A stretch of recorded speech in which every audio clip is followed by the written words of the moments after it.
En este video intentamos desarrollar la noción de consumidor en el Código Civil y Comercial de la Nación. La Ley 26.994, que sanciona el Código Civil y Comercial de la Nación, establece un concepto de consumidor en el artículo 1092, un concepto de consumidor y de relación de consumo. Pero si nos remitimos a los antecedentes de la noción de consumidor, encontramos que la primera recepción normativa integral de la defensa de los consumidores es la Ley 24.240, ley hoy también vigente con sus sucesivas reformas, Ley de Defensa del Consumidor, que también fija o establece un criterio, una definición de consumidor, ahora, digamos, coordinada con la que establece el artículo 1092 del Código Civil y Comercial de la Nación. Pero esa ley, la Ley 24.240, fue la que fijó en primer lugar o la que le dio un primer concepto a la noción de, una primera definición a la noción de consumidor. Esta idea del consumidor como sujeto de derechos también es plasmada constitucionalmente con la reforma del año 1994, la reforma de la Constitución del 94, en el artículo 42 de la Constitución Nacional. Lo cierto es que hoy el Código Civil y Comercial de la Nación nos da una noción de relación de consumo y de consumidor en el artículo 1092. Así podemos definir a la relación de consumo como el vínculo jurídico entre un proveedor y consumidor, y seguidamente se define al consumidor como la persona, como pueden ver en pantalla, como la persona humana o jurídica que adquiere o utiliza en forma gratuita o onerosa bienes o servicios como destinatario final en beneficio propio o de su grupo familiar o social.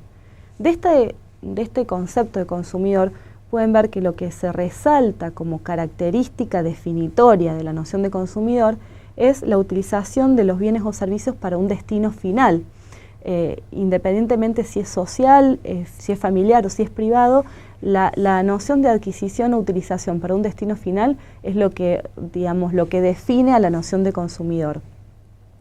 Fíjense que pueden ser consumidores personas humanas o jurídicas, o sea que esto no inhabilita a las empresas para ser consumidoras. Lo que pasa que en ese caso es mucho más difícil probar que el destino de la adquisición de los bienes o servicios fue un destino final y no la incorporación de los mismos a un proceso de comercialización o de producción, lo que hace excepcional la aplicación o la asignación del carácter de consumidor a una empresa, por ejemplo. Lo cierto es que a raíz de la definición que da el Código Civil y Comercial de la Nación, y como pueden ver en el esquema, podemos hablar de un consumidor directo, que es el que está propiamente dicho o especificado en la definición del artículo 1092.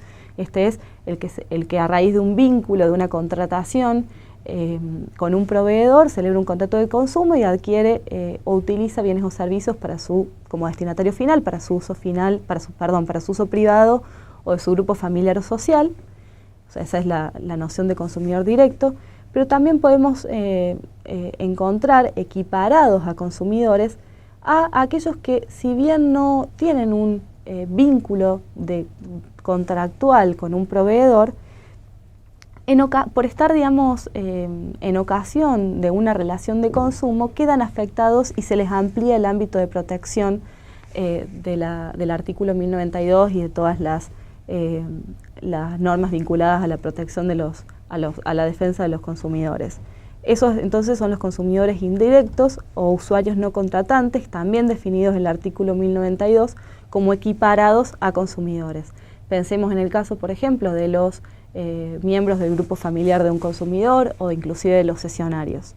Y por último tenemos la noción de sujeto expuesto a la relación de consumo, y es válido hacer esta aclaración porque los sujetos expuestos a la relación de consumo hoy, a diferencia de la definición dada por la Ley 24.240, que los incorporaba o los asimilaba a consumidores, hoy en el Código Civil y Comercial de la Nación no están equiparados a consumidores.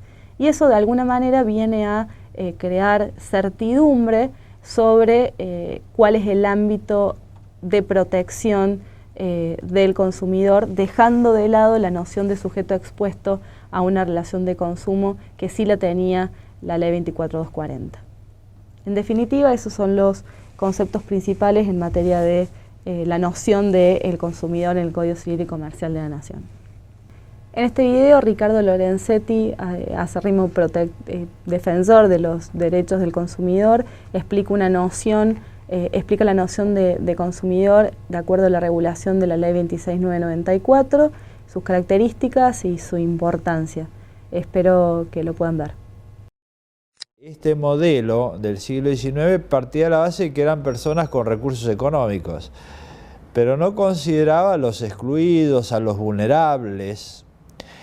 Y hoy hay una fuerte inclusión del consumidor como sujeto de derecho en el Código Civil. El consumidor está en la Constitución, en la ley especial, pero no estaba en el Código Civil. Entonces acá el consumidor es un vulnerable económico y hay muchísimas normas mínimas porque la relación es que está en la Constitución, el Código establece un piso mínimo y la ley especial, que no se deroga, puede elevar el nivel de protección, pero no disminuirlo, porque es importante que esté en el Código porque el Código influye en todas las demás leyes, no solo en la ley del consumidor. Entonces, esto es importante entenderlo. La protección de la Ley de Defensa del Consumidor actual no queda derogada, no se la deroga, pero sí se establece un piso mínimo que influye para las demás. Entonces, el sujeto consumidor es muy importante porque, por ejemplo, uno contrata siempre en condiciones de debilidad, porque le dice, tome esto o déjelo, firme acá y si no, no tiene el bien. Si usted no firma esto, no puede tener medicina privada. Si no firma esto, no tiene televisión por cable. Si no firma esto, no puede comprar en el supermercado. Es así, tómale o déjelo. Entonces no hay una verdadera negociación ahí, uno es débil, o acepta o no tiene lo que quiere. Entonces acá se permite la revisión de todo eso, judicial, aunque uno lo haya firmado y la letra chica diga que uno lo firmó y acepta esas condiciones, igual el juez puede controlar si ahí hay cláusulas abusivas del consumidor. Entonces, es un proyecto mucho más inclusivo, es decir, de aquel cambio de paradigma del único modelo a una sociedad donde hay muchos otros sujetos.